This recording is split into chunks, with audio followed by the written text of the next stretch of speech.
اچھا سر، چونکہ یہ تو آپ نے بہت تفصیل سے چیزیں لکھی ہیں نا، ہم تو صرف آپ سے یہ چکھنا چاہ رہے ہیں آج تو جن لوگوں کو اس پہ مزید دلچسپی وہ انشاءاللہ کتاب سے پڑھیں گے.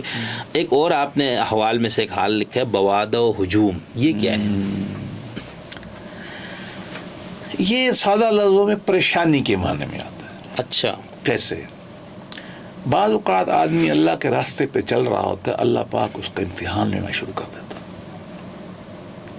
اس کو بہت زیادہ ذہنی پریشانیوں میں مبتلا کر دیتا ہے، الجھنوں میں مبتلا کر دیتا ہے. وہ انسان تڑپتا ہے، اس پہ باتیں کرتا ہے، کبھی کہتا ہے کہ تھک تھک کے ہر ایک مقام پہ دو چار رہ گئے، تیرا پتہ نہ پائیں تو ناچار کیا کرے. اس کو کیفیت تحیر کہتے ہیں، الگ حال ہے. لیکن یہ اگر بہت بڑھ جائے تحیر، بیماری کی حد تک چلا جائے، تو یہ آپ کا باب ہجوم چلا جائے گا.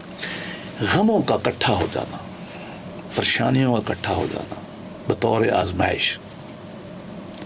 دیکھو نا سیدنا یعقوب پہ کیا ہوا، ایک مشکل، دوسری مشکل، تیسری مشکل ہوئی نا.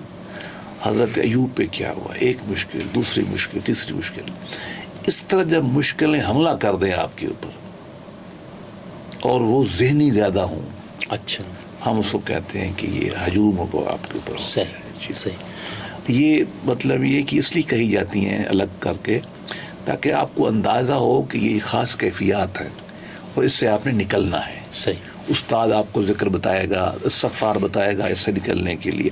آپ کو کہے گا کہ کوئی بات نہیں، اللہ اچھائی بھی دیتا ہے، اللہ برائی مطلب مشکل بھی دے دیتا ہے. برائی تو نہیں کہنی چاہیے، مشکل دے دیتا ہے تو آپ کو برداشت کرنا ہے. تو یہ جس کو شیکسپیئر نے کہا ہے نا کہ